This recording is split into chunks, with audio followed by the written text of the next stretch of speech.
This is the voice of freedom. We are not one voice. We are many. We are your voice. But we can only be effective if you use your voice. Your voice. This is the voice of freedom. We will not hide from the truth. We will ask the hard questions until we are sure we have the truth. Welcome to the voice of freedom, where your voice will never be silenced. Bloody hell. I mean, that's about all I've got to say. That and sorry, of course, but bloody hell. Got to tell you, what a day. Had a great day with John. Hope you're doing okay. Happy Valentine's Day. I spent my Valentine's Day with John Wilson, which was lovely. And we did enjoy each other's company, but only in a manly, very blokey kind of way. Let me turn a bit more light on here and see if I can make that a bit brighter. So I've been facing one or two technical issues this evening, as you may have discovered. I don't know how late I am, probably 9 minutes. No, bloody hour late trying to get it all fixed. I didn't think I had the cable to fix it. And, well, with a lot of pushing, shoving and carrying on, I eventually got the cable to fix it. So, Aaron, I'm glad I was able to help you out with that little endeavour. And it's always nice to have a little bit of me time, isn't it? I'm sorry, my right eye has been doing the weirdest things today. And just, I don't know, keeps going a bit blurry and making a lot of sleep. Maybe I just need a bloody good sleep. Anyway, well, hasn't it been an interesting few days? Where do I start? Well, I don't know. Let me think about that. And before I start on that, maybe we should have a look at this. Are you one of these people in Victoria that may have received this document? I'm keen to see if it's a for real document. I've only had one person send it to me, but it's interesting. Ipsos is the name of the company that's sending it to you. It is the Victorian Integrated Survey of Travel and Activity, a survey of day-to-day travel. Ask yourself, why would they be having this survey? While I read this to you. Dear resident, you should have recently received a letter from the Department of Transport inviting your household to take part in a survey of day-to-day travel. Ipsos has been appointed to conduct this survey on the department's behalf. The survey pack for your household is enclosed. I would appreciate if all the pages for the Orange household form were completed, including information about the usual residents in the household and any household vehicles. That's going to be a key one. Blue Travel Day forms should be completed on your travel day by everyone in your household aged 5 and above. Instructions on how to fill out the survey are provided on each of the forms and in the green helpful hints booklet enclosed. How good is that? Please ensure each person aged 16 and above takes their device with them wherever they leave the house or whenever they leave the house or office over the course of the 3 days assigned to them. Everyone in your house gets to carry around this little device for 3 days. Every time they leave the house, 3 days, carry it with you. Every individual person in your house. If you've got a family of 10, and let's say they're all aged over 5 and all living with you, then you're going to need, 30 days? I guess. Anyway, even for short trips, you must take it for things like going out for coffee, visiting a neighbor, or walking the dog. Carry your device even when you are a passenger for all types of transport. Walk, bike, drive, bus, taxi, train, truck, skateboard. It doesn't matter. If you're moving, they want to be able to record your movement on this device. How beautiful it is. Then, how happy are you for this? A representative of the travel survey team will return to collect your completed forms and the GPS devices on the first Sunday and Tuesday after the travel day between 10 a.m. and 5 p.m. So, hang on a minute. I'm either guessing they're going to deliver it on the Sunday, pardon me, and pick it up on the Tuesday. If you've got 10 people in the family, is everybody going to do their normal traveling in that time period? I would have thought you would need to do, measure them over a week, or the 3 days should at least be, Thursday, Friday, Saturday, maybe. When the most amount of travelling on the road other than going to work tends to occur, wouldn't you have thought? But anyway, it'd be interesting to see how they measure that. I assure you that all information provided will be kept strictly confidential. No names, addresses or contact details will appear in any of the permanent records. Your answers will simply be added to those of many hundreds of other households. That's exactly right. And then they can formulate a report based on your street, your suburb, and your area, and they will know how far you travel every day, around the times that you travel every day, and then they're going to allow you to travel those sorts of distances, maybe a little bit further for a short period of time, but rest assured, eventually you'll only be allowed to travel in the areas that they deem you allowed to travel in.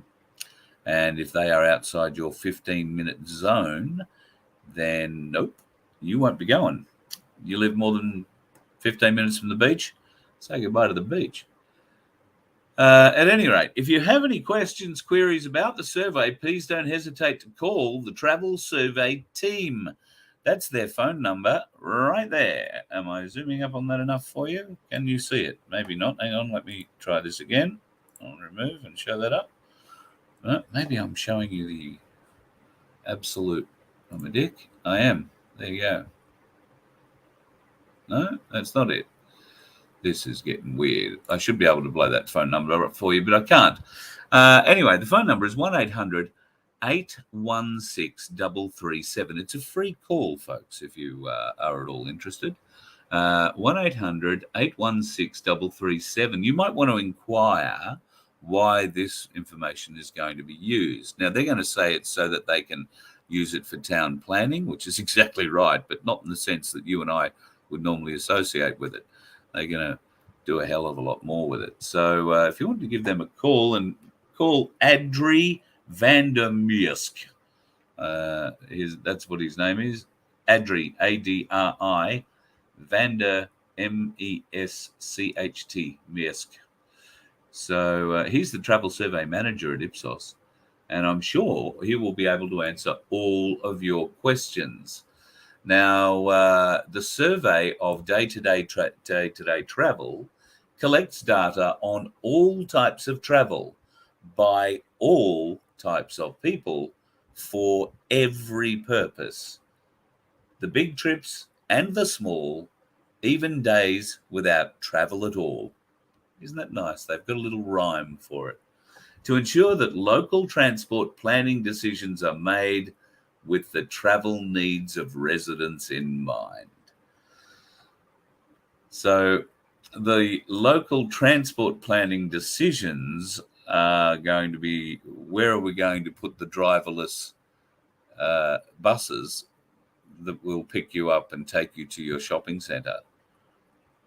That's what they're talking about there. So, yeah, interesting times ahead with that one, folks. So if you're in Victoria and you know a bit about that, I haven't actually looked in the chat here. Let me just have a bit of a glance.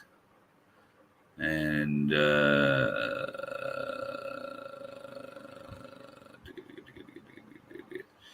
yeah, big rain. I see rednecks in big rain in the Isa and where? Oh, yeah, Cloncurry.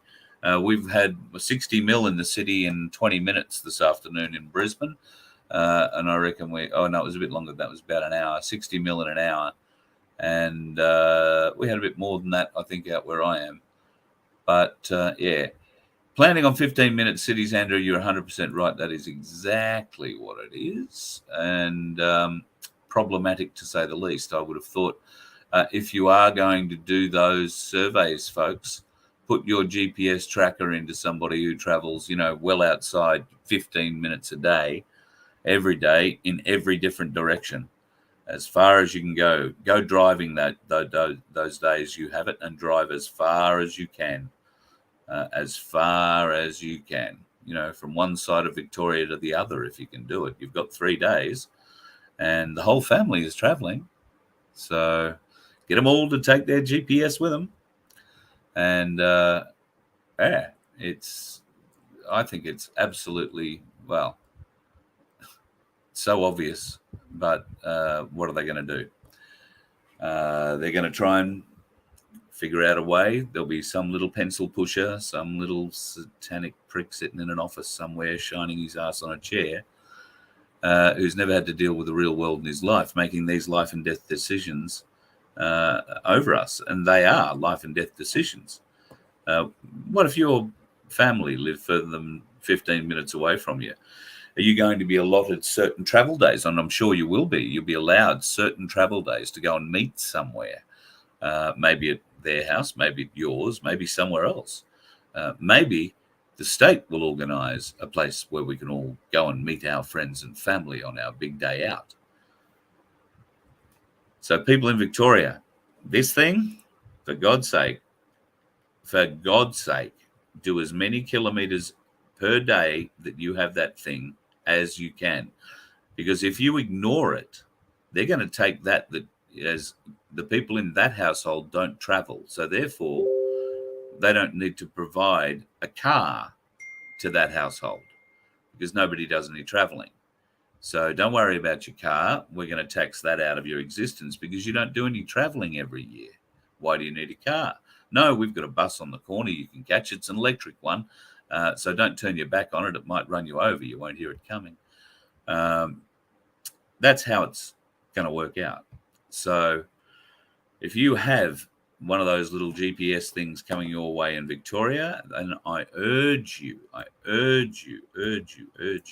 please drive them all as far and as often as you can. If you happen to own a family of truck drivers or you run a yard, stick them all in the back of the trucks for a few days, as long as the trucks are doing big Ks and they're going to be back by the pickup time. But, blow their little survey out of the water. That's what you've got to do. You just cannot sit at home and ignore this. If you ignore it, they're going to take away everything. They're going to take away your car, your license, although they'll probably still charge you to have a license just in case you need to get in a car. Then you're going to have to go and negotiate with them which car you're going to have. There might be some community cars available. That'll be great, unless you're in a really dense community, and a lot of that community didn't bother filling out this survey and taking those GPS on the biggest drives of their lives in the 3 days that they have them, by the sound. It might be a little bit longer. They might give you a week, but even still, in that week, I would urge you to drive them as far as you can. Then I would urge you to attach one of them to a homing pigeon and let it fly back home. Let you take another one off another direction and drive that one back home and fly. God, I got to say, you just want these things to clock up thousands and thousands of kilometres in the time that you have them, and well outside your 15-minute zone, because the next survey they're going to send you, if you don't, is, how would you like to move a couple of suburbs over? We've got a nice, 3-bedroom, 2-bathroom, 4-bedroom, 2-bathroom, 5-bedroom, 3-bathroom, undercar garage, big outdoor entertaining area, pool, just a couple of suburbs over. You can have it. You can just move in. We'll take your house and we'll pay out that loan. Don't worry about that. And you can move over there because there's really good buses and electric cars, and everybody over there's got an electric something, and you'll be able to get to the shops, no worries at all. The community's there to help you. Don't worry about that. They'll move you. So, and if you're a big traveler, then they'll move you to the outskirts. So, yeah, there's going to be some sort of shit science behind it all. Now let's have a look. Hello, Pamela. How are you? Lovely to have you if you've just found me. My name's Carl. Absolute pleasure. What else has been going on in the world? Well, we need to go and do a few shows. And John and I were talking a little bit about that today. So I'm going to have a word to a couple of people in Brisbane. I know there are some folks around Brisbane, possibly in Toowoomba, and down on the Gold Coast who want to get shows together. So John might pop along to one or two of those. And Gympie, I believe John and I might have some mutual friends up that way. So we're going to try and get together a show up that way. If you want to get a show up that way in the near future, it would have to be in the near future. Then email me, and I've got all the gear in the car. We can head off tomorrow. Carl at vofhq.com is the email address to send it to. Carl with a C at vofhq.com. What else is happening in the world? Well, I did load up a couple of other little things that were... did I load them up in this one? Yes, I did. What is this, folks? Now, they're telling us that that is a Harp emitter. Now, I don't know. Whatever it is, it's on tracks. It certainly does look like it's a dish. And I'll turn off that comment. It certainly does look like a dish. On the inside of that, that's a protective covering that they put over the top of them. And it's certainly mounted on rails. Now, it's being suggested that this is a Harp emitter capable of affecting the atmosphere and many other bits and pieces. I don't know. What are your thoughts on that one? It looks like a fart machine, says Aaron. Yes, well, yes.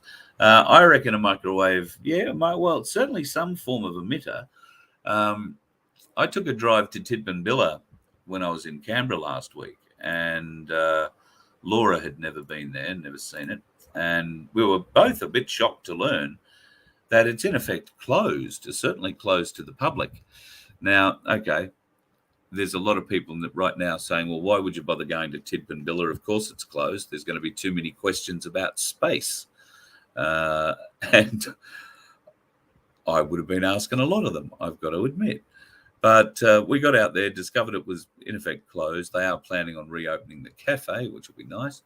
Most of the antenna out there are not working at the moment, haven't got jobs on. NASA have decommissioned them, including the receiver used for the moon's pictures, the man's first steps on the moon. So pretty historic. It's set up out there still. It's locked in an upright position, doesn't do anything, but looks very spectacular. There's a couple of big 70-meter dishes there that seem to be trained on something, and a few other little dishes doing around, but nobody wants to answer any questions. You can't get in anywhere. There's big security gates and all that sort of stuff. So don't go heading off to Tidbinbilla anytime soon. I don't think there's going to be too much there for us to see. This is an interesting bit of news. Now, some people might have seen this. Australia One put this out a little while ago. I've had it and been meaning to throw it up. My brother has just informed me that they've been advised that representatives for the Creep State, the Australian government, have been meeting with farmers in outback New South Wales and have been attempting to coerce them into contracting with them on the proviso that they no longer run livestock on their properties. The farmers are being informed that they'll be paid in carbon credits to the value of what they would earn for running livestock. So what happens? They average that out over a few years. What if you've been in drought, as a lot of them have for a long time? Anyway, perhaps the government should increase their offer to pay them in bullshit too. I think that's a very good comment. What do we think about that? Any of you in outback New South Wales or outback Queensland, Western Queensland, maybe you're in South Australia. Hello, South Australia, we're coming. Then I'd like to hear from you, Carl at vofhq.com. If you've heard anything about that, if you've been approached by any government officials with that kind of an offer, and are you thinking about taking it up? Certainly it sounds a lot easier than actually running the livestock. Get the same amount of money to do nothing. Yeah, okay. I've got a bit of a feeling people in the bush are made of stronger stuff than that. Money isn't what it's all about. They understand the vital link they play in our supply line, as in the beginning of it. I would be extremely disappointed to learn that farmers were taking this up in these outback Western Queensland or Western New South Wales areas. But you don't know their position, do you? So maybe the banks are really breathing hard on them, breathing down on them very, very hard. They don't want to get off the land. This might be a short-term solution to a big problem in their lives. And it may be too appealing to knock back, in which case we start losing thousands and thousands and thousands of heads of livestock from our supply chain. What do you think that's going to do to the abattoirs? Certainly thin down the lines there a bit. Or you can be absolutely, well, I think we're absolutely guaranteed now that anything that goes through a feedlot at an abattoir is guaranteed to be vaccinated. And probably left in that feedlot for at least a few days to let that circulate. It's probably the best way of saying it. And I'm led to believe that allegedly at sale yards now, every cow, every calf, every bull that passes through has to be vaccinated. If it hasn't already got the paperwork showing it's been done, it will be done through the sale yards. So they are contaminating the entire chain. So I guess we are appealing for those growers of beef, lamb, chicken, because we know what they're doing to the eggs. We're appealing for you to stand up, not let these people do this to your animals. We know you care for them. We know that you want to do what's best for them as much as the best thing for humanity. This isn't the best thing for them. This is turning them into a biological weapon that they're using against us. And I'm sure you, at the end of the day, don't want to be profiting off that, regardless how many thousand head of cattle you've got. There is a market for clean cattle. There is a market for clean lamb, clean pork, clean chicken right now. People want to stock their places with them. They want to start their own little seed lot, if you like, but they are looking for cattle and sheep that and chickens that have been unvaccinated, that they are absolutely 100% organic, so to speak. So if you can help with that, once again, email me, carl@vofhq.com. That would be of great benefit. Now, what else have I got lined up here that I was going to show you this evening? This is a fun one. So what you're looking at there is a pile, and it is a pile of wind turbine blades. Now, these blades cannot be broken down. They cannot be recycled. They cannot be done anything with other than digging a bloody great hole and burying the bastards. This is what wind power costs us. Do you know how much one of those blades costs to make? Have a stab. I will. I'd say one of those blades costs $50,000 to $75,000 a side. 150, I reckon that'd be about what the blade could cost minimum. Might be wrong. I've got a mate who is involved in that industry, and you got to go to work. You got to make a living. I understand that. He might have an idea of what they're actually worth. Could be worth millions, not hundreds of thousands. But anyway, they have a very short life. If they get unbalanced, even in the slightest way, they develop a wobble, and because of the length of them, they place an awful lot of stress on the turbine and on that drive, and they have to be replaced. Now, they sometimes get lucky and can replace them before these things rip the face off the fan, and the whole lot comes crashing down in a ball of flames and tears. But when they do get to them in time, this is what's left of them. They peel them off and they dig a big hole and they bury them where they don't rot. For all you electric car drivers and wind power pushers, they don't rot away. They stay like that as they are for eternity. Eternity. Now, I'm a bit confused as to why another use cannot be found for these things. Even in the outback, why can't a use for these things be found? Why can't they be all sort of lined up side by side, gang nailed together in some fashion, and used as shade in parks? You know, you want them a bit wider than they currently are. I understand that.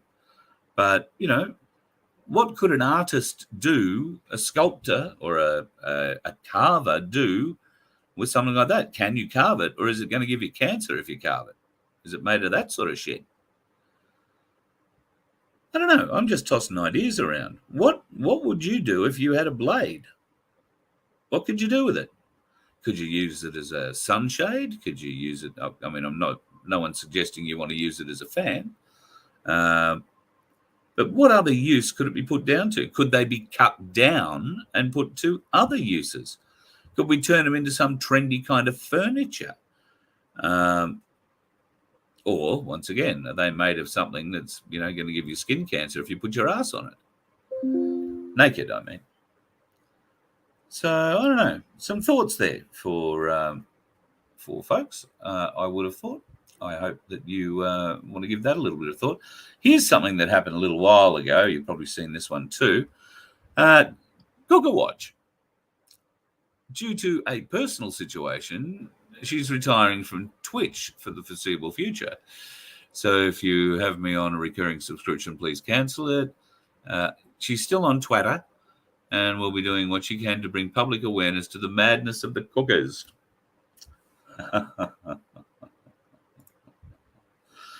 Did you hear Guru got on John Laws today? I got to tell you, bloody great effort. Bloody great effort. Of course, you know, he and Ricardo are not going to be allowed any kind of air, and I mean air time, on mainstream media. They're just not. Mainstream media have taken a set against them, and they are never going to be allowed to get on. But Guru is using guerrilla tactics. And the other week, when everybody was poo-pooing him for having a go at Ben Fordham on 2GB and, you know, hammering the phones from 5:30 in the morning, I said then, you don't know what he started. And, well, now you're starting to see the benefits of it. Mainstream media in the last couple of weeks have all of a sudden started talking about cookers. Now, that's raised a lot of interesting questions, exposed some interesting things. And yes, there are some folks who do have some challenges in this movement. But as a very dear friend of mine said about Dave Guru Graham today, he might be a cooker, but he's our cooker. And we should support him as such. So I couldn't say it better myself. And I think that's exactly what people in New South Wales should be doing this coming election. I don't know how long away it is. I think it's less than 40 days away now. Australia One are firing off all sorts of information at the moment. So less than 40 days. If you live in New South Wales, you can vote for Dave Guru Graham and Ricardo Bozzi in this coming election. They are sitting in the upper house. And how awesome would it be to see either of them sitting in the seat there? How brilliant would it be to see them both sitting in the seat there? So, yeah, he might be a cooker, and so might Rick, if they want to brand him as such, but they're our cookers. So let's get out and support them. Do what you can. If you're in New South Wales, you know, don't know whether or not you want to talk to your neighbours about it. Don't know whether or not you want to do letterboxing or whatever happens in a campaign, but do your bit. If you want to get behind them and support them, I don't think there's a better protest vote that you could give. To be honest, I don't think there is a better protest vote that you can give. So if you hate what's going on in politics in New South Wales at the moment, I mean, if you hate what's going on in politics in New South Wales at the moment, then vote Ricardo Bosey and Dave Graham. Shouldn't have had something to eat. Pardon me.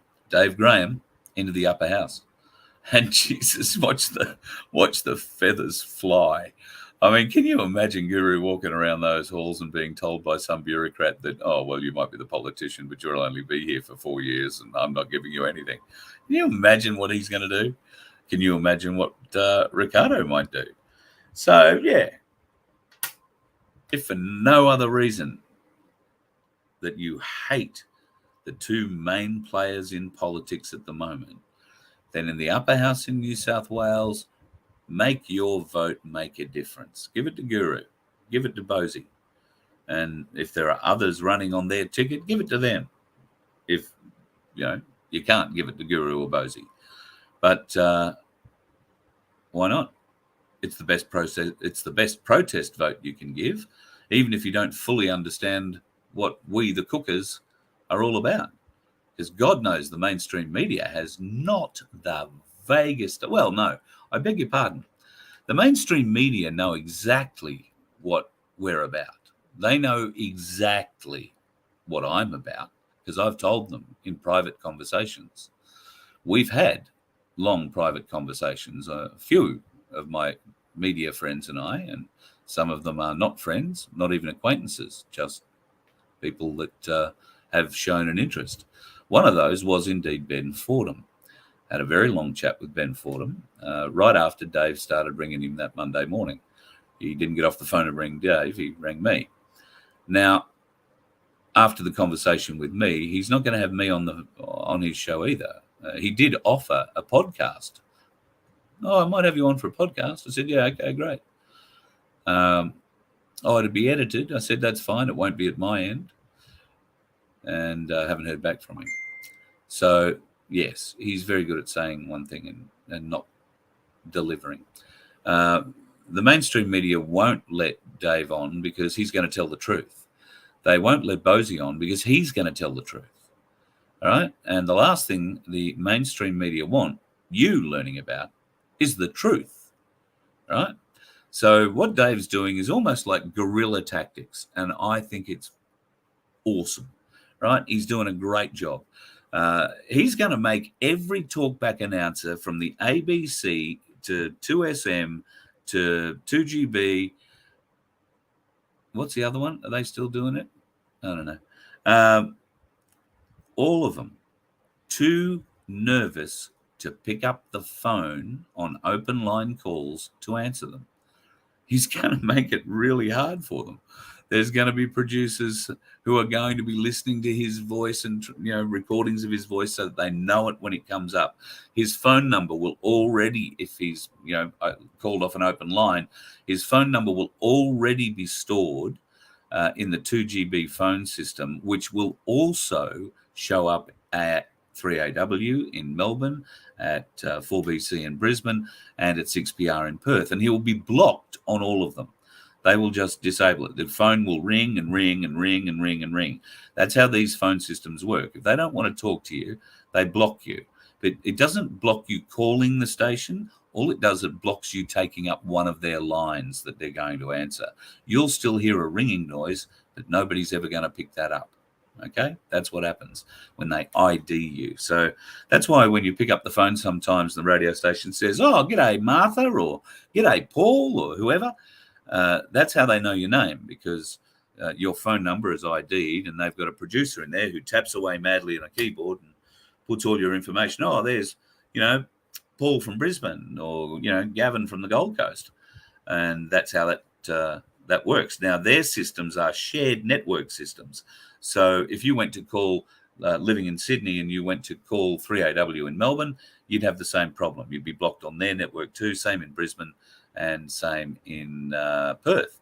Now, that will happen too on any of the FM networks. If you're talking about the Hit network or the Triple M network, capital city-wise, same kind of deal. They trap your phone number, they'll block it, and you'll never get on an open line segment again. You'll never be able to ring in for a contest again off that phone.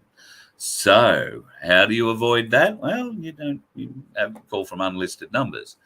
You run a chance that they won't answer those calls, but most of the time they will. You'll make them very nervous about answering unlisted calls. You might have to put other people on the phone first. It's very much a guerrilla tactic. So I hope he keeps it up. It's a good job. And if you are in New South Wales, get behind them. I think New South Wales can do it. I think it would be amazing to get both of them in. Now, that doesn't mean they need 9% of the vote. Oh, yes, it does. It does mean they need 9% of the vote. So that means, let's be honest, let's be fair.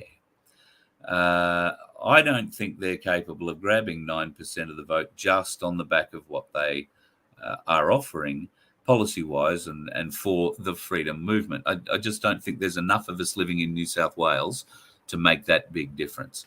However, there are a lot of pissed off people in New South Wales. So I would appeal to them. And if you know them, if they are friends of yours, appeal to them, at least in the upper house, to make a protest vote for Bosie or for Guru, or better still, for both. Urge them to do that and urge them to think about, I don't think the boys have come out with preferences yet. Or how they're going to do preference deals, or if in fact there will be any preference deals to be done. I'm pretty confident none of the other parties will preference them. So I'm mildly confident that all they can do is preference each other. So they need as many votes as possible. If you're sick and tired of the shiny bum bureaucrats, if you're sick and tired of these pedophilic, satanic sex fucks that are running our governments, then show it. Protest it. Protest it by voting for Bosie and Guru in the upper house in New South Wales election coming up in the next, 35, 40 days. Show them what we can do. Show them that, okay, we didn't have 1 million people last weekend in Canberra because there's more than 1 million of them sitting at home in New South Wales at the moment. In fact, there's 8 million of you sitting at home in New South Wales at the moment. And all of you, every single one of you, if you are not happy with the Liberal or Labor side of politics in New South Wales, or the way politics is running, then you need to protest. You need to have that vote heard. And the only way that's going to be heard, whether you support, let's face it, they're not making policies, so you can support them for doing the right thing and overseeing the policies. That's what the upper house is all about, in New South Wales, at least, I believe. So they're not making policies. They're not going to be able to enforce policies. You don't have to be worried about that kind of thing. What they are going to do is be able to be the people's watchdog in that place. So think about that. Maybe you can't support Guru because he's a concreter or he talks a bit rough. Maybe you can't support Ricardo because he swears a bit and gets a bit rough around the edges. Okay, all right, fair enough. But what about those pedophilic bastards that are currently voted in and running your state? What about those sick pricks that are doing jobs for their mates? All sorts of jobs. Just saying. All sorts of jobs. Filthy, filthy, filthy, filthy fucks. Why would you want them to have that sort of control over your life without having, a couple of attack dogs on your side?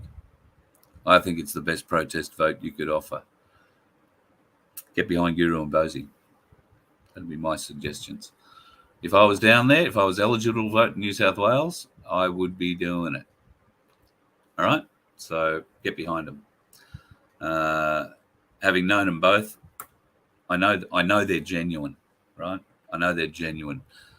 We all might come at this thing from a different direction, but we are all focused on exactly the same goal. Have no doubt about that, right? Ricardo once said, this war has many fronts. We are all fighting on one of them ourselves. So, but never for a moment think we are not united. We can only win by uniting us all. Not just you, me, Bosie, and Guru, but all of us. We have to unite us all. And I think a great way of getting behind the whole unification process is to put two blokes like Ricardo Bosie and David Guru Graham into the upper house of the New South Wales Parliament. And then, folks, then I would say go and get the popcorn, because it's going to be worth just sitting back and watching. It will be amazing to see what two blokes can do. Hello, is Cooker in here? Yeah, look, yeah, good on you, Cooker. They'll split the vote and get 0.1% each. Look, there is a school of thought that says they may get very, very little, very, very little. But we know that the elections in this country are not held legitimately to begin with. And then we do know that there are some challenges in factual counting. What should be counted, what shouldn't be counted, how many things should be counted, how many times they should be counted, all sorts of counting problems we have in this country. Unfortunately, we don't seem to have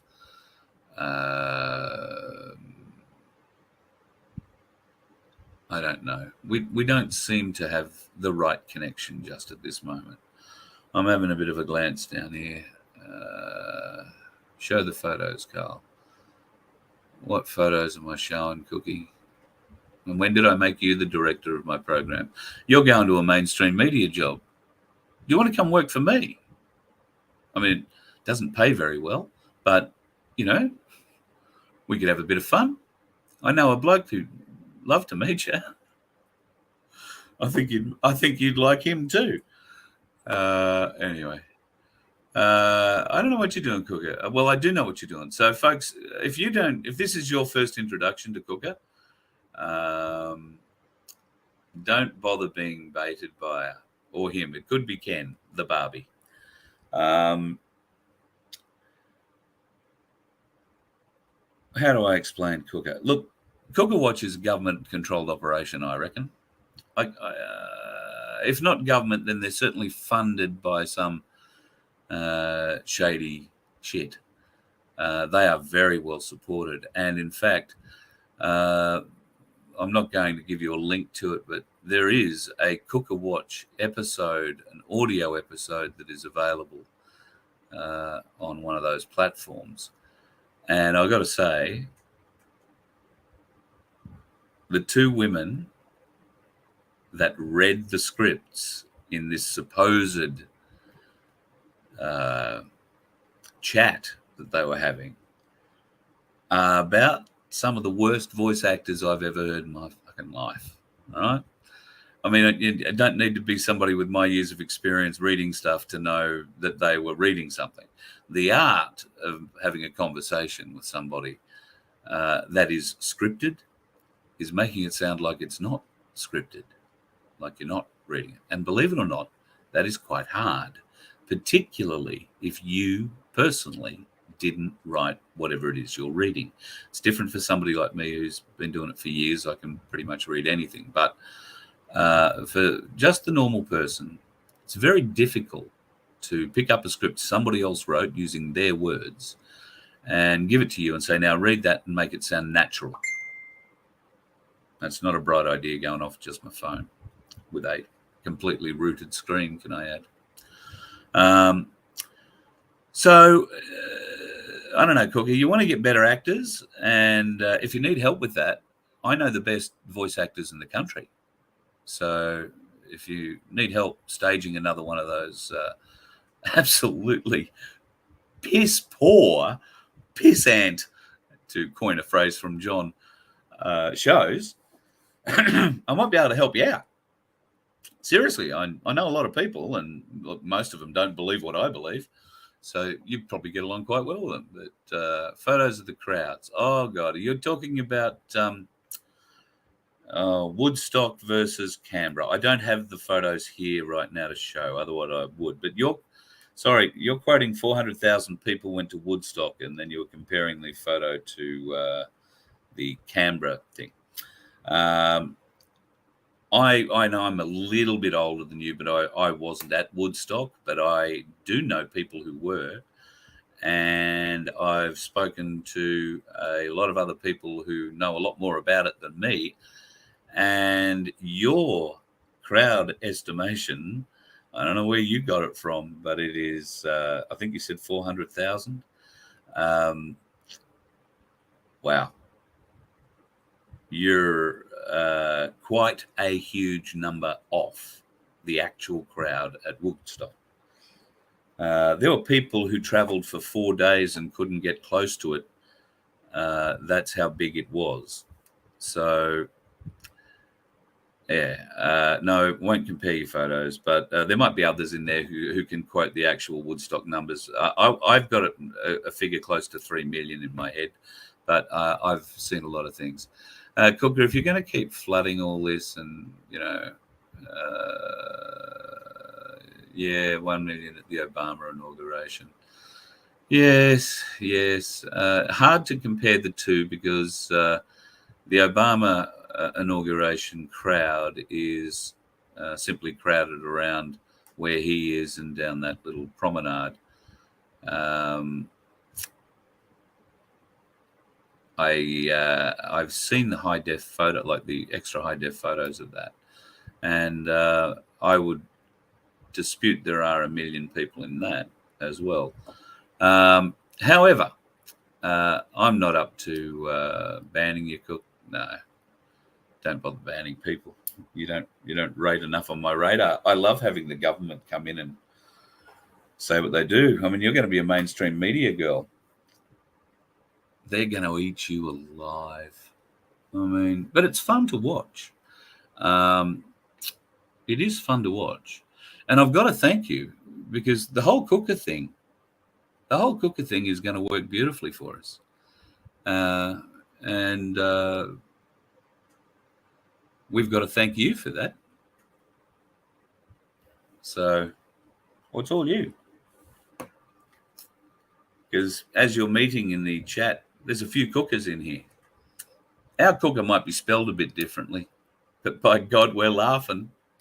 I can tell you. So thank you for that. You've started a movement. And unlike your twatch mob, it's not a bowel movement. So, yeah. Bit of fun. Anyway,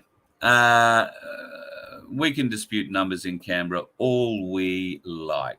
The fact of the matter doesn't matter if there was 10,000, 15,000, 100,000, 1 million or 2 million people at Canberra on the 12th last year. It doesn't matter because the result of it was a fracturing of the freedom movement. Nothing happened. So it doesn't matter how many people were there, Cooker. You can rave on about it all you like. The movement was fractured that day by a number of people, deliberately, I believe. And it's still recovering. Still trying to sort out who's who from who.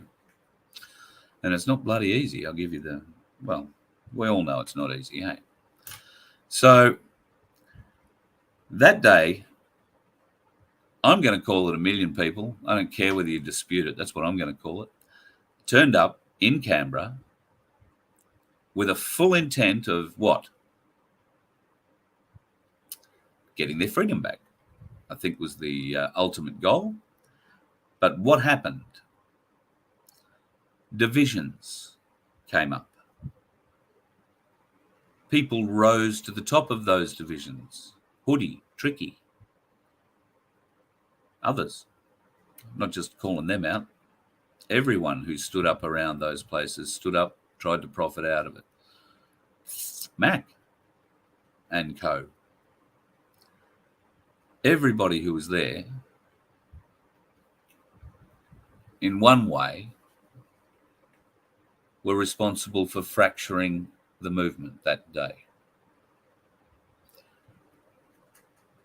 Quite obviously, a large fracturing took place when a certain group of people were invited into Parliament House to write a letter on behalf of the other 999,990 of them left outside.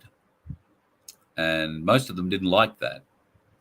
And when those blokes emerged a few hours later, blokes and ladies, I may add, a few hours later, they're all told to go home, come back on the 29th of March when it's cold and wet and shitful in Canberra. You ever been in Canberra in winter? Cold, wet and shitful? It's cold, wet and shitful. That's what it is. Bloody cold and shitful. Bloody shitful. The wet goes up and down. So how many people went back on the 29th of March? Not one of those people who said, come back on the 29th of March was there on the 29th of March. Not one of them. But there were two blokes that came out of that movement, banded together, and their mantra has never changed, ever, for the people. And they're still working very hard to make that happen. So how do you bring the movement back together, folks? How do we lose focus on the heads in the movement and focus more on the doers in the movement? We've spoken about this with my place a bit. We don't want a bunch of people who want to be something, who want to be this or want to be that, because they just want to be given that job so they can go forth and do it, supposedly. But are you sure they are doers? Well, I think we've now seen over the last 12 months where the divisions lie. We have seen where the differences in those divisions are. And if you don't know, then, look a bit deeper. Analyze what everybody is saying. There are definitely areas where most of these people seem to agree. But there are severe departures of agreement in some very other significant areas. And you've got to ask yourself why the people who don't want to agree with a certain idea or mind frame, or if you like, way forward, why they don't want to agree with something that's good for the people, it does seem to have no great benefit for the corporation. So we can all make our own mind up for things like that, and we're meeting those people in our lives more and more every day. I know I certainly am. They are coming out all over the coast. Queen Annabella, who's coming and debating me? Where are we going to debate? Nobody cares about Q. Almost every... Oh, hang on. Cookie's talking about Q. Nobody cares about Q. Almost everyone knows it was a psyop, but you dumbasses are still too stupid to realize.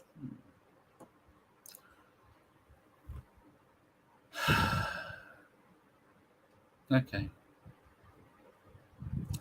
I'm beyond trying to convince people of the Q-op. I understand it's a bit too much for some people to comprehend. I personally struggled for a year with coming to terms with anything to do with Q. But I am not like Cookie. I don't just dismiss it as abject stupidity or, the lunatic tales of a drunkard. I'll actually go and try and find real proof to prove or disprove the theory. I don't just attack people like Cookie does. I like to go and try and find as much information, as much detail about things as I can, and then try and make an informed decision. That, unfortunately, is something that lacks in the world that Cookie and her little band of merry followers, her little merry group of people.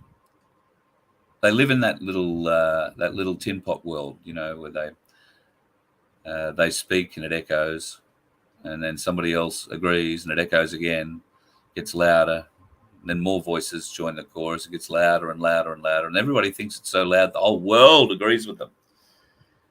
Unfortunately, the whole world doesn't, and a large portion of the world that doesn't agree with you, Cookie, is doing its own research, unlike you, Mob. Now, you're going to places that either are mainstream media, or you are deliberately avoiding the places where the news really exists. And that makes you controlled. If you can't give an inch, if you can't understand one of the arguments that anyone here in the chat or I would put forward to you, then you are controlled, whether you know it or not. But we know it. The person you report to knows it, and their boss knows it. So the gig's up. The only way you're ever going to get a job in mainstream media is because you made Cooker a famous word. For us. Thank you. You've made a lot of cookers very happy. Very happy. So, yeah, you've researched Q extensively. Okay, I understand that you think you have, but it's very clear from your attitudes and your bias that whatever you've researched, you've done so with that bias in mind. The thing about the research that I take through, and that's why I'd like to refer to myself and many others as conspiracy analysts, because we don't believe the theory, we analyze it. We go into it with a completely open mind. Yes, no, what difference does it make? You don't. And you refuse to have an open mind. You don't question when there are obvious questions. And you are absolutely solid gold-plated mainstream media material because you will do and say exactly what they tell you to. So that's why whatever you write here, whatever you tweet about and twat about and twitch about, I don't give a flying hoot. And I don't think too many on this chat do. I don't think too many people who watch this in a few days will care a great deal about you and what Twatter Watch has to say, or whatever you are, Cooker Watch. So, I'd be willing to have a lovely debate with you, but you're not willing to come out and show yourself. You're not willing to not be anonymous. And I respect that. Although I have heard that somebody outed you, I just want you to know that that wasn't me. So just for everybody watching at home, I know who this young lady is. We've introduced ourselves. We know each other's names. But I know that on the basis that I do not share that, and I haven't. Not with a soul. So have no intention of sharing it either until such time as you tell me I can. But I won't have you on for a kind of a chat. I won't take you seriously until you want to step up and be bloody serious. So you want to step up and be serious and be mainstream media? Turn on your webcam. Let me know. I'll send you the link. That's simple. But you can't go hiding behind your twatch anymore if you want to come and play. Because it's easy to throw stones behind a fucking hedge while you're hiding. in anonymity. Nobody can throw stones back at you because they don't know who you are, where you are. Nobody can protect themselves from you because you sneak around and throw them from behind or wherever. You come unseen. So, I personally don't think that you are in any danger whatsoever. And I have spoken to a lot of people who you've pissed off over the times, and none of them wish you any harm whatsoever. And I can say that genuinely, hand on my heart, none of them want any kind of physical violence, any kind of anxiety or harm to come to you in any way, shape, or form. That is not what they're about. Now, you might have a couple of twatchers that don't like you very much. I haven't ever watched your twatch stream, so I don't know what dribble comes out of it. But you may have pissed people off there. I'm not sure. I don't think you can say enough in Twitter to bother, can you? Sometime soon.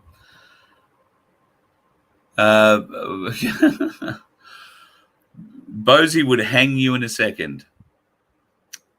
Well, he would, yes, but for vastly different reasons than you probably believe.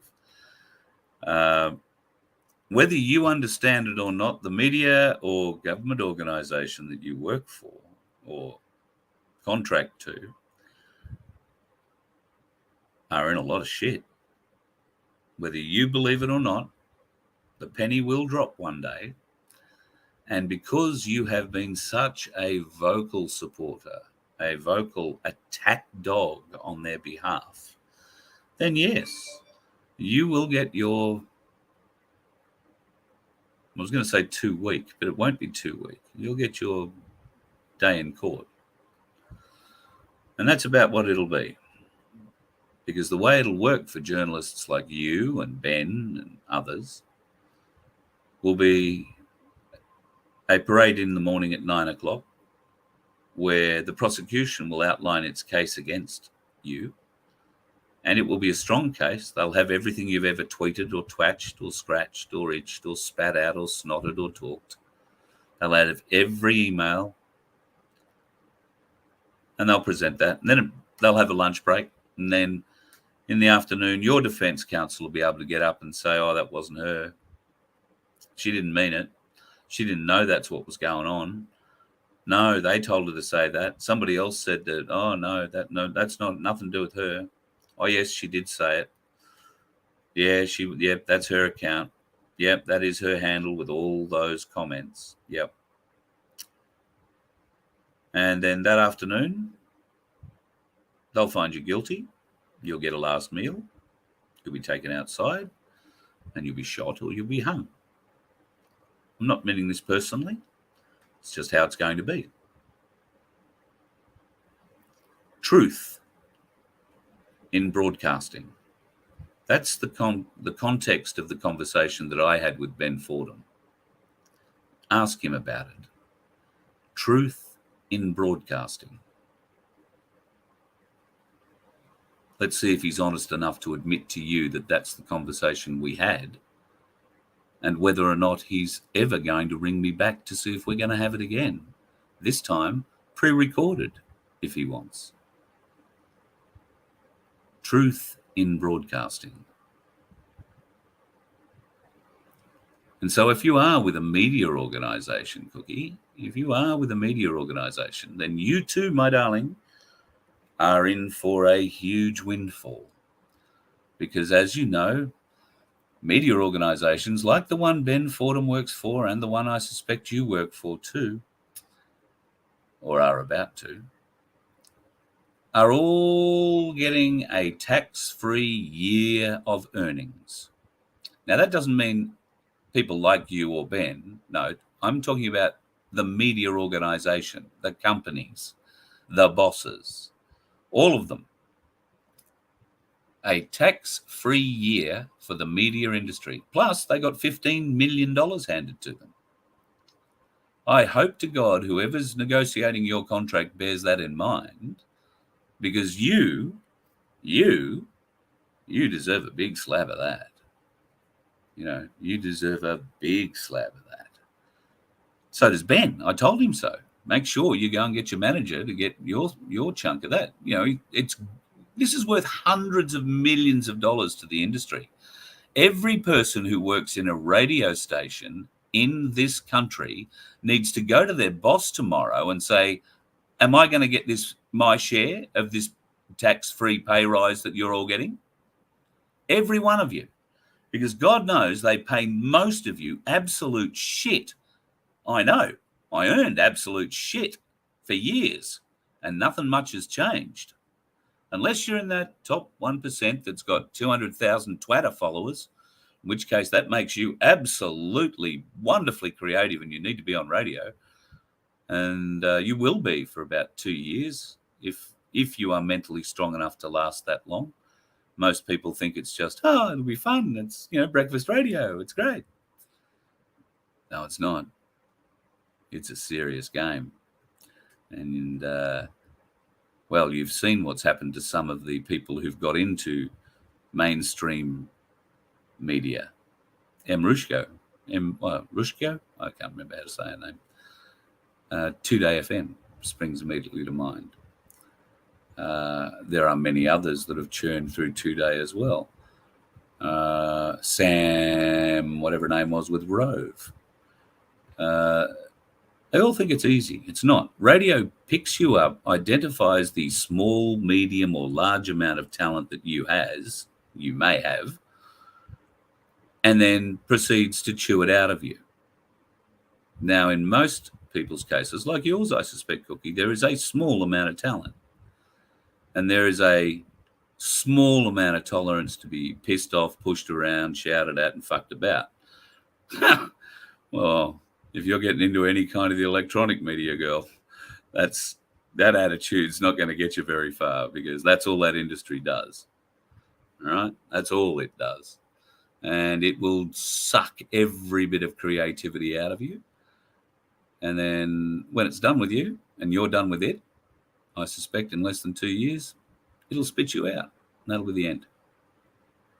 Seen it happen so many times, to so many different talents. And some of them shoot themselves in the foot. I could be one of those. But at the end of the day, I back my talent. There's a lot of things I can do in the game that other people can't.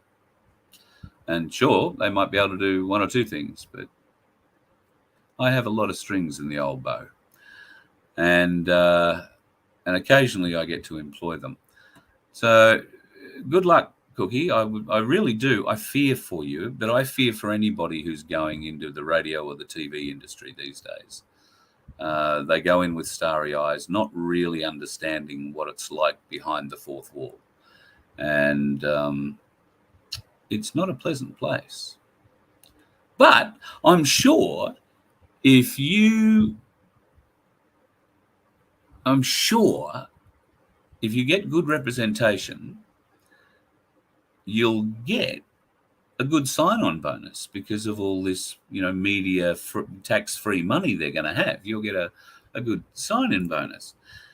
Now, I don't know what anybody else has said here, Cooker, but I do not want you shot. Nobody wants anybody shot.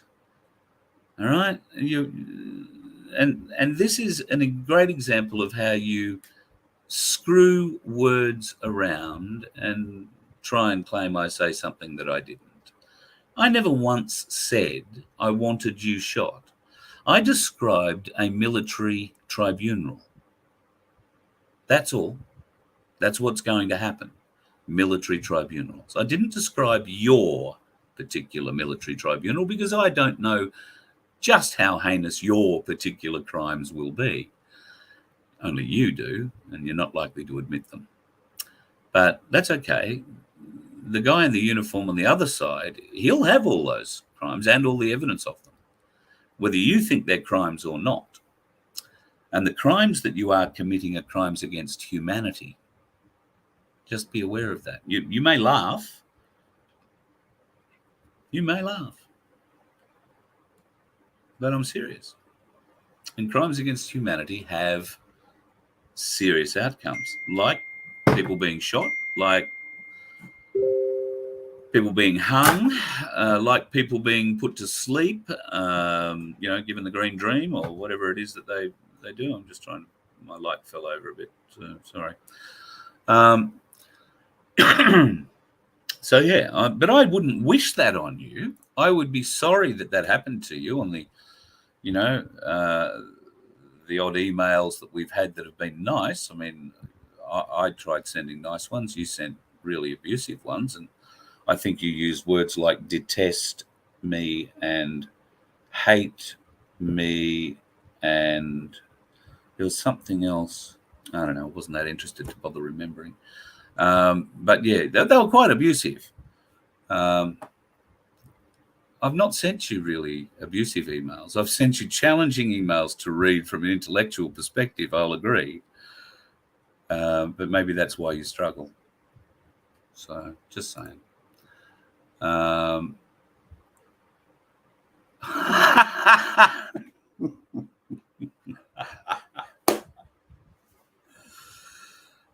Oh, listen, she must be suppressed. She must. I know I am. I've been at 10,600 on one YouTube channel for ever. And I think I'm at 3,000 on another one and 7,000 on another one. And I am so shadow banned here that, Cookie, do us a favor, subscribe. Let me see if I go to 10,602 people. Can you do that? If nobody has subscribed tonight, please like, subscribe. If you like, apparently it does something to the algorithm, but I don't know. YouTube have been hammering my channel now for about a year, and I don't expect it to grow much bigger than it currently is. However, you will be interested to learn, folks, that the viewership on Rumble is through the roof. So while a video like this one might get 3,000 views here, it'll get another 7 or 8 over on Rumble, which is quite a surprise to me, if I'm honest. So if you haven't subscribed to the Rumble channel, Voice of Freedom over there, go and do that. Or Ozai, you can check them out. They're both there. So congrats on getting to 700 subscribers. Yeah, I've got a feeling, because I saw your Twitch channel, right? And well, I didn't. I saw a screenshot of it one day, and then I saw a screenshot of it the next day. And the intervening time, you had streamed my program there, apparently, live. Are you allowed to do that? Can I charge you a fee? And I think on the first photo, it had something like 1,700 subscribers to your Twitch, and the next day it had 1,800. Maybe it was 1,600 and 1,700. Anyway, something like that. So as far as I can tell, I'm the one adding to your following. Are you going to have me on your new mainstream media gig? Just to talk, interview? I'll be nice. I'm always nice. Let's just start hassling, returned servicemen and calling them names and that kind of shit. I'm not going to be nice then. But yeah, after you want to be nice, I'll be nice. I just don't think I've given you so many offers. You can email me.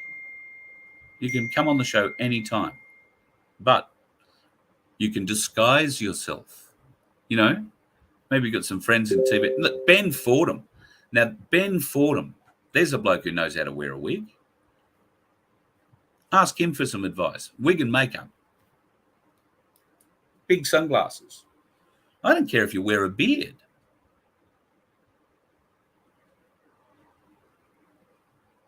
I'm hearing some really interesting things in my head about you and a beard, but I'm not going to go there because I refuse to be insulting when you can't fight back. So yeah, Phil, come on, Cooker. That's all you got to do. Call it the beginning of your mainstream media career on camera, even though it's not mainstream media and never will be. But we'd love to have you. And you want to come on and debate? We can do that. We can make it so that you can bring a friend if you'd like, as long as I can bring a friend too. You know who my friend might be, don't you? Wouldn't that be interesting? I tell you what, John and I were only talking about this today. All right, so I want to do something here with the Voice of Freedom that, I don't think anybody else is doing, and I think it would be good to do. And this might be an opportunity to do it. I hadn't thought of using myself in it in the first program, but maybe I can. Maybe I can get somebody else to stand in, I don't know. But one of the ideas we're throwing around at Voice of Freedom is to start doing a show maybe once a month where we invite certain people for dinner. And we might have 6 people, and they will all have diverse and different opinions about a certain subject or a range of subjects. And we have a nice 3-course meal and an adult discussion, a debate, if you will, over dinner.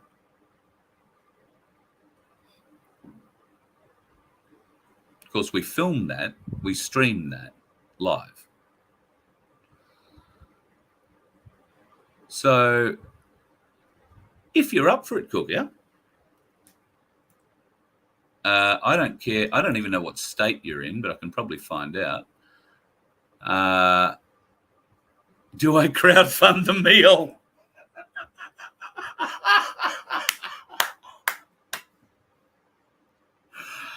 Oh, that's very good. If you want to come and have the meal, I'll tell you how we fund it when you get there. How would that be? That can be part of the conversation, because I'm sure you want to talk about that. And I'm an open book for that. Of course, you know that because you've already been looking. I know. And there's nothing to find. I'm sorry. I've led a really shithouse, boring life. I haven't raped, murdered, killed anyone. I've never been to a protest. I don't. I don't really carry on too much. I've had 2 near misses in my life where my path could have split and gone a very different way. And I have a great respect for the military. That's about all you need to know about me, I guess. We can talk about it more over dinner. Thank you, Suze. Appreciate that. Look, she adds a bit of spice. But yeah, okay, you and a friend. Why don't you ask Ben? If you ask Ben and Ben comes, I promise I won't confront him with Guru live. He may drop in. I don't know. Maybe we could just have him sitting. That'd be an interesting way. If we had 6 people around a dinner table, and those that couldn't attend, like maybe Guru, we just have a laptop there for him. Hook him in by link. I don't know. He'll have to catch his own fish on the boat that night, but maybe we could do that. Just throwing it around. If it's something you want to talk about doing seriously, then you've got my email address. You've even got my phone number. So give me a call. Happy to talk about it. Like real professionals. We'll do that. But I don't know. I guess you could come to dinner dressed up. What's that thing that Channel 10 have? The Masked Singer, where they all come in this bloody great, headdress. I guess you could come in one of those. I've got mates who are in a Chinese dance troupe. We could probably borrow the dragon head. Just saying. Don't know how we'd feed you through one of those suits, though. I'm not much good with drips. But anyway. Cooker is Tracy Grimshaw. Oh, God, I would give my left nut if that were true. Tracy Grimshaw. I loved Tracy Grimshaw. My God. Although Tracy's out of a gig at the moment, so she just might be stirring the shit for the company. You never know. Getting paid another sly $250 a year just to act as a little agent in the background. But I've heard her voice. Her voice doesn't sound like Tracy Grimshaw.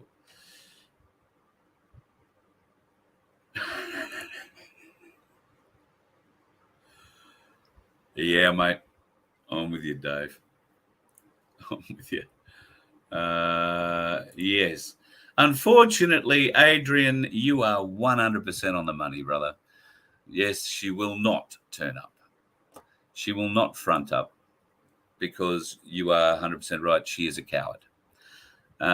Cowards hide behind anonymity. Cooker hides behind her name and her twatch, and that's about as much as it really holds. Hopefully tonight we pick up a few more supporters for you, although if anybody goes over there and gives her a like without liking me, I'm going to be pretty pissed off. I mean, let's just be serious. Not that I'd know, because it's not like I'm going over to check. But yeah, if you want to be serious, then come and be serious. I'm very happy to have you on. I understand that you have some concerns. Me saying that you're not in danger may not alleviate those concerns, and I appreciate that. Wear a wig, wear some big glasses, wear some false teeth. Cole Elliott, now he's a man. You might have to look him up, but Cole Elliott, a very, very good Australian, former serviceman as well. Thank you for his service, Cole. He was in the Navy in Vietnam, and he was I think he was the youngest Australian serviceman in Vietnam. He shouldn't have, by rights, actually been there because he wasn't 18 yet. But through a set of circumstances, wound up there. Anyway, Cole's got all these different sets of false teeth, not because he needs false teeth. He has them for a show. I reckon I could borrow some of those off him, and we could put them in your mouth. They'll come close to fitting. They're not horse teeth. They're more like every second horse tooth. But, nobody will recognise you is the point. So, if you want to come and sit and eat through the false teeth and blink at us through the sunglasses, then I guess that could work. I could even arrange a secure, anonymous limousine to drop you at the venue that we'll be filming at. Yeah, all right, that might be the backyard somewhere, but you'll be safe, is what I'm getting at. It will be secure. I am not going to put you in front of a horde of cookers, but you might have to front 3. And if that's the case, you'll be allowed to bring 2 friends. Is that good? One on each side to hold your hand. Maybe you only want to bring 2 friends, you and one other friend. Then I'll get only 2. Whatever you can bring, I'll match on the other side of the table. How's that? And I'll tell you what, I'll even try and play adjudicator. All right? I'll moderate. God, that could be fun. But then you can put me to the test about my moderation skills and my bias. How would that be? There's a challenge. All right. The challenge is out. You've got my email address. You've got my phone number, Cookie.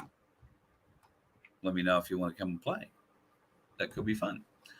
Oh, God. Really? That's the best you can do, Queen Annabelle? Seriously. You've got to go to fat jokes, do you?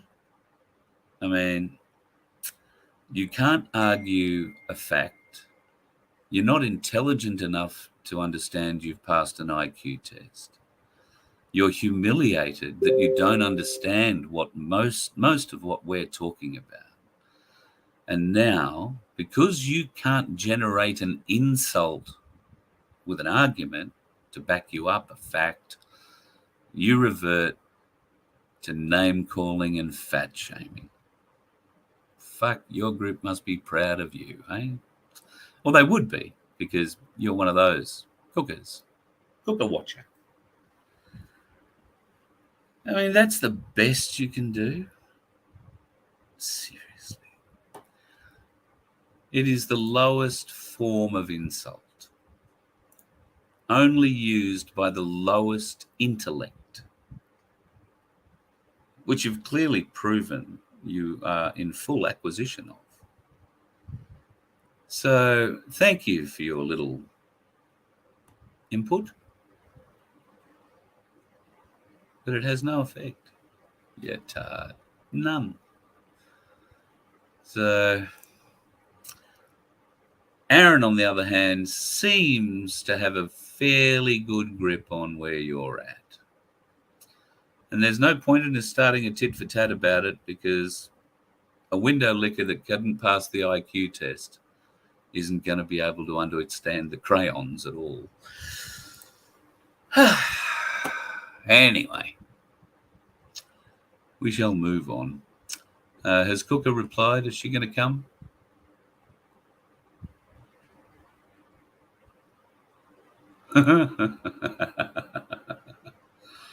Yeah, I don't think. We'll see whether or not Cooker bothers mentioning me on Ben's program next time she's on. She's got to supply them a list, you see, of what she's going to talk about. And if my name's on it, I don't think they're going to let that happen. But she might be able to prove me wrong. You reckon you get my name on 2GB, Cookie? You reckon you get Ben to admit he's spoken to me? You reckon you can get Ben to ring me back? See what power you've got, girl. I can get him to ring me back. But can you? There is the question. So, well, maybe I can't get him to ring me back now that I've said that. I mean, if I was in his position and watching me say that, I'd never ring me. So maybe now I can't get him to ring me back. Maybe I'm going to have to resort to calling the open line. Ha! God. I tell you what, Guru's going to, if he's got half a brain, and he has, he's going to go and mobilize a lot of people to start ringing the open line. And every time they ring up on any subject the host wants to talk about, these people are going to start talking about the upper house election and electing Bosie and Guru. They're going to shut down talkback radio in Sydney. And I suspect statewide through the Super Radio Network, owned by Mr. Corrales. So mobilize away, folks. If you're in New South Wales and you're a Guru Bosie supporter, you don't need them to tell you to do it. Let me tell you. Get on the bloody open lines and start calling. Get on the open lines and ask Cookie if she's going to come on and have dinner with me and a few friends. She can bring friends. We'll film it. I'll even give the film TV quality to Ben. He might be able to do a 60-minute special out of it. Could be fun. Let's see. Gonna be interesting. Gonna be interesting. Oh, Dan. Love your work, brother. Love your work. How's that drum going? Oh, mate. Awesome. That's very good. I'm just going to have a bit of a scan to see whether or not Cookie is agreed.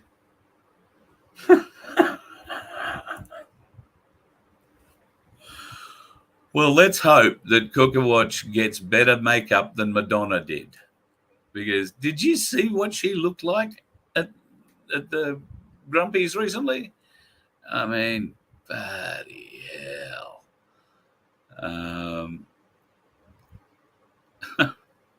What are you, Annabelle? What's this? Love ya, red heart face, red heart shape. Oh, is this my face is a red heart shape? Well, there you go. I issue love. That's all I'm about. You people hate me for no reason. Oh, I just want to do a Sally Fields one day, stand up in front of everybody and say, oh, you like me. You really like me. Not that I care. But maybe I can get on Twitch and have a play one day. Yeah. I'd have to figure out how to spell it first, I suppose. I think somebody organised me an account just so I could come and play, but that's far too much like work. Yeah. Well, A bit burnt. Yeah, you're right. Ben has 500,000 followers, and I've got 150. So, quite right. Quite right. But if it was all about followers, which I'm not fussed about, I don't care about doing a show with Ben Fordham. Not trying to pinch his audience, because God knows his audience is brainwashed. Not going to convince too many in his audience, like you, right? Doesn't matter how many red pills we hit you with, soft, medium, or hard, whether we rub them across your lips lovingly, place them on your tongue and massage your throat as you swallow them down, or whether we jam them like a long john down your throat. Doesn't matter. The waking up will come at other people's hands, not mine, not any of us. One day you're going to wake up, a lot of things have changed. And then you're going to think, shit, I insulted all those people. Will they talk to me again? And yes, we will. I will. I'll be here. I don't know how many people in the chat are going to be talking to you, but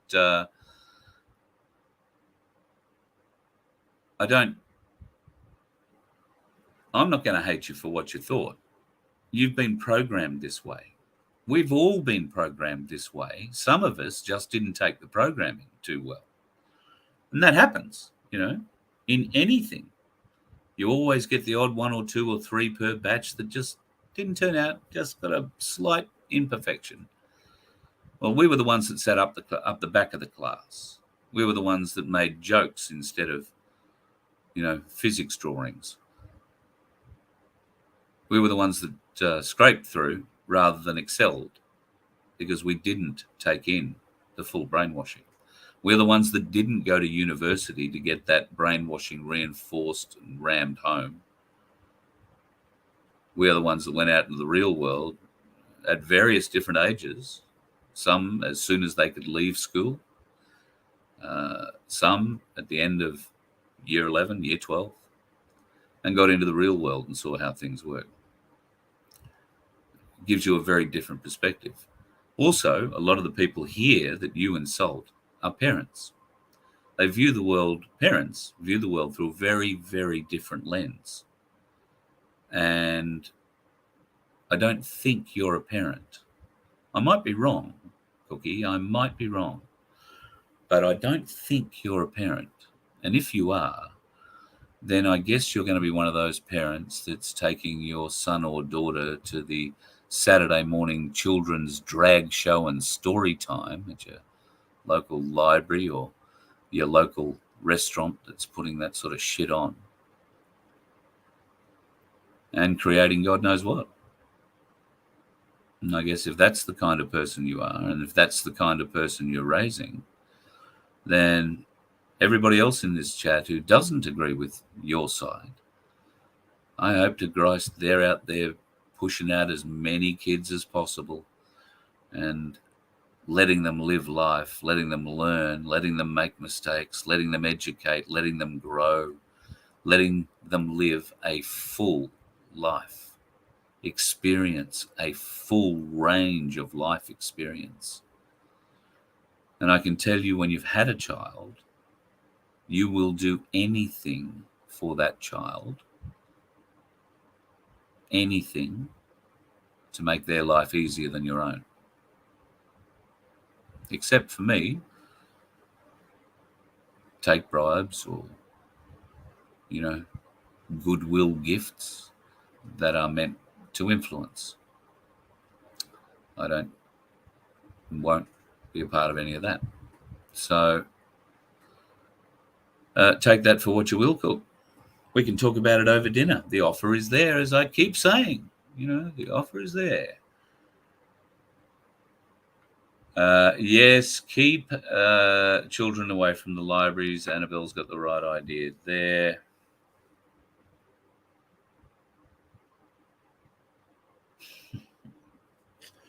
Oh, well, there you go. Cookie's got one. Raising a very cool adult kid who already knows how to see through the cults and grifters. My guess is he works for the fucking government. It's probably a copper, is he? I can't help but think that any kid that you brought up would be trained in your way of thinking. So, well done, I guess.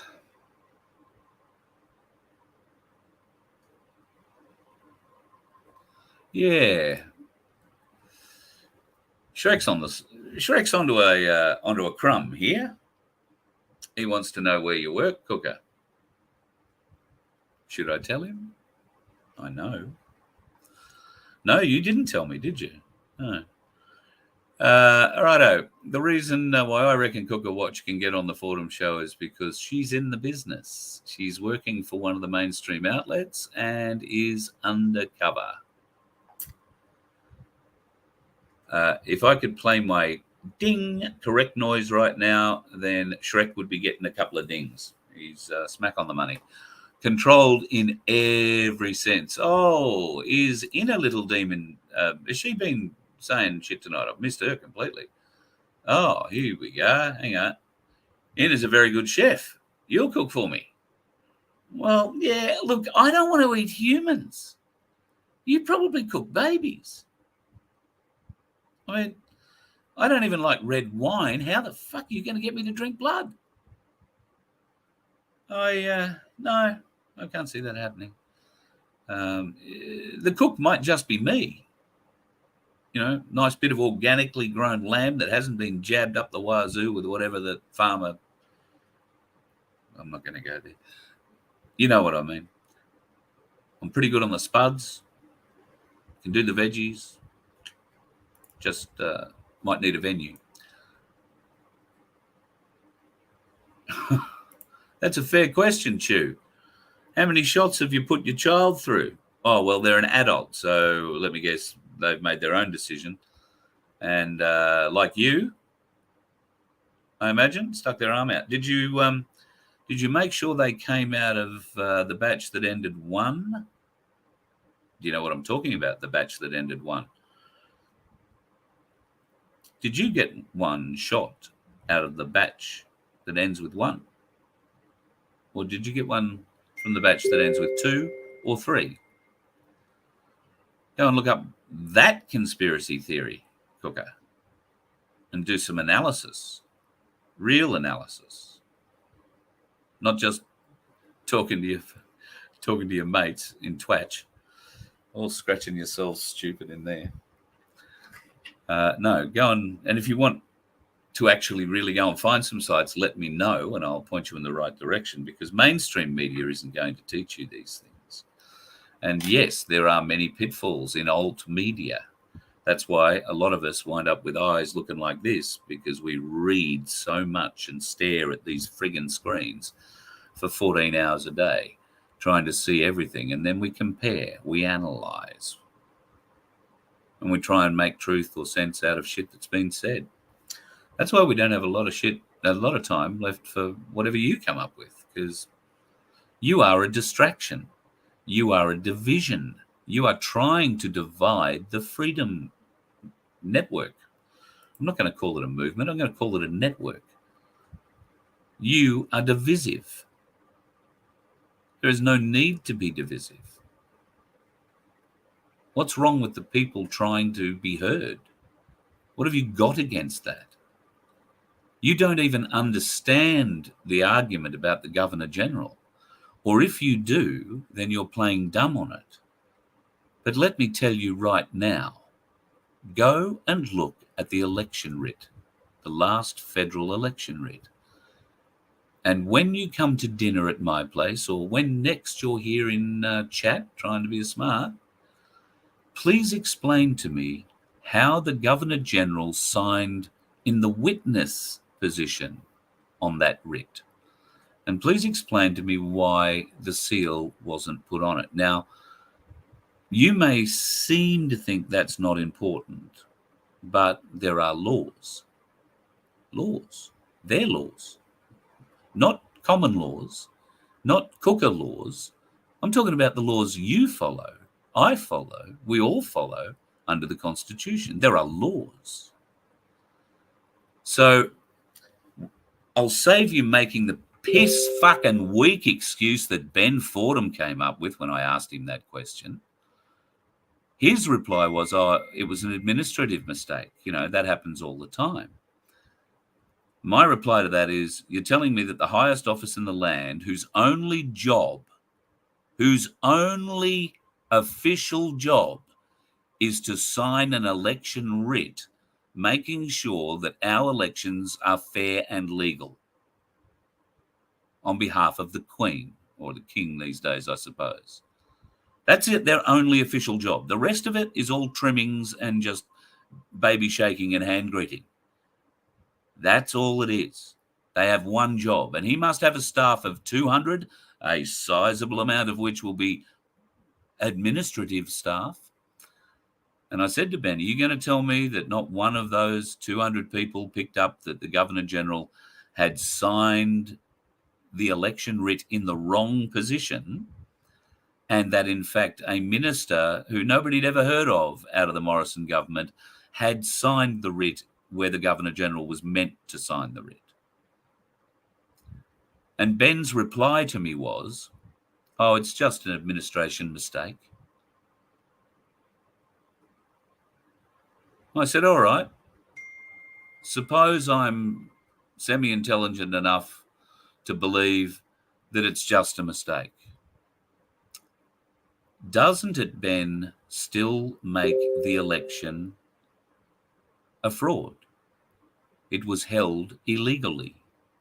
It was held incorrectly, unlawfully, illegally.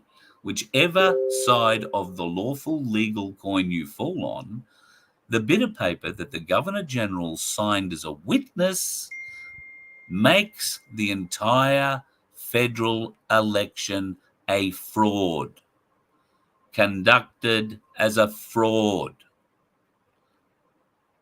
I said to Ben, let's talk about that on our podcast. Ben hasn't called me back. But folks, if you want to call Ben Fordham and ask him those questions, please do. I mean, the twatcher in here hasn't figured that out. Or she has and doesn't want you to believe it's real. But the fact of the matter is, be it a mistake or be it a deep state fucking plot, which we think it is, either way, the last federal election was held under fraudulent conditions. And there should be an immediate recall and an immediate new election.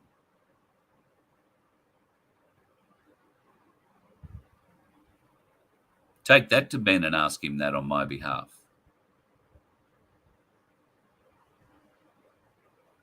You only saw the guys asking about the 28, standing there shouting across Lake Burley Griffin every day. But that wasn't all they were asking for. They were asking for the Governor-General to stand up and do his job.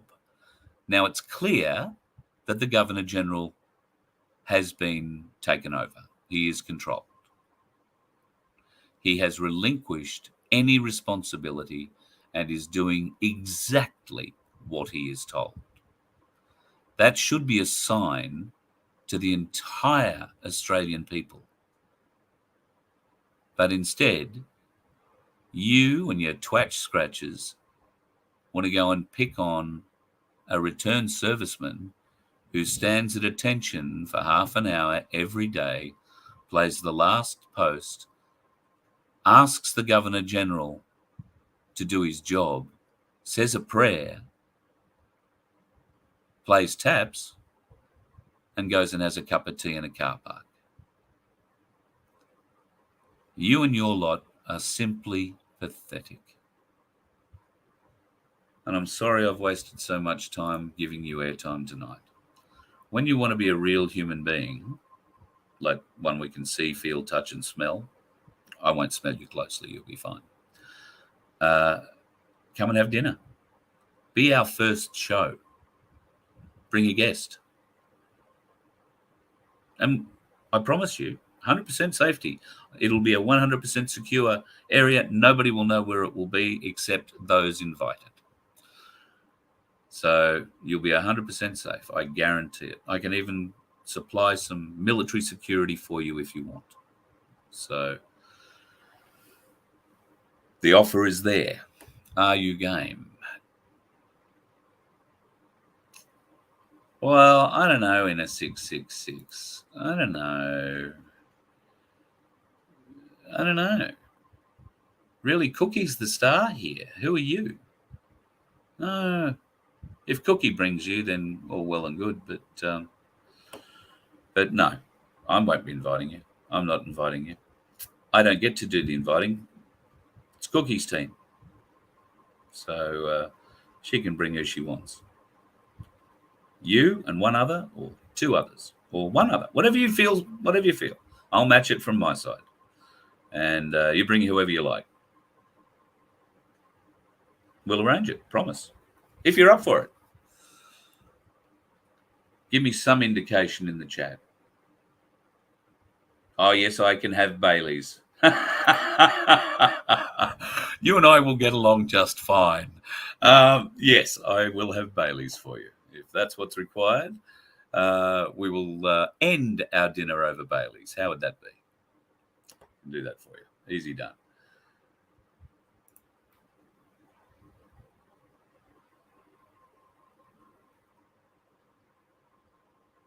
Yeah, thank you, Chu. Well, that's why the place will be my choosing, you see. And yes, when I say there will be security, there will be security. There is always security. Paul, gold. I think Inna might be able to help you there.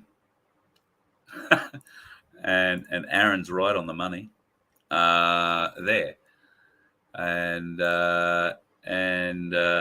yes, I have no doubt you are a better cook than Cooker Watch, but nobody's asking her to cook either. Just saying. We'll make it right. It will be a professional cook who does the cooking, I promise. Unless you're happy for me to do a lamb or something, but we'll see. Cooker Watch is going to bring her own security. She's got dudes. Okay, excellent. You do that. I'm not feeding them. All right. I'm not feeding the big dudes. They eat us out of house and home. All right. I mean, I brought 2 Maori guys with me once. I mean, I had to pay them $250 a day, and that was just to keep them fed. It's just ridiculous. So, yeah. I'm joking. I've never had security, even Kiwi ones. So, can you bring a water drone? Well, listen, if we're going to start bringing electronic toys to the party, the other party that I'm bringing to the table might bring a few of his own. And God knows where that's going to lead. So, I don't know. A water drone. Are you into kinky things, Cooker? Oh, what am I saying? Of course you are, you devil-worshipping bitch. God. Anyway, no one wants to hear about swingers and parties, Carl. You are 100% on the money there, Foggy. Very, very good. All right. I just saw a very funny comment. No, I'm not going to post that one up. Bring a water drone, a merkin, whatever you like.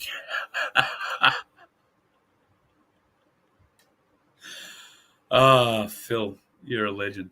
Folks, I've been going for 2 hours and I never intended any of that shit tonight. I am, my eyes are quite square. Been a big day looking at screens, and I've got something in this right eye that is really aggravating it. So I think I might have to go and stand under a shower for a while and try and wash it out. I will try and do another little show tomorrow morning. I've got a couple of interviews from overseas that I'm trying to line up. Time zones are the problem at the moment. So they'll either be live or they will be pre-recorded and I'll put them up. Either way, I will have something to say at 7:30 Eastern Daylight Savings Time tomorrow night. and I may even get one or two things said during the day, although it won't be using the old phone because, as you can see in a video I posted earlier today, and you might be able to sort of see, no, you won't see there. I have smashed my screen right where the camera is. So, going well. Oh, yeah. There is a lot of news fighting about the, my pineal gland is fighting its way out. Well, at least I'm exercising it. Yours is sounding a little shriveled up at times, or some of those Cooker Watches ones are, looking more like walnuts than, something supple, soft, and creative. But at least you're aware of what it does. At least you're aware of what it does. Righto, get on the beers. Yeah, DJ, that's a bloody great idea. I would love to do that.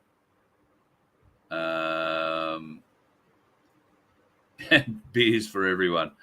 All right.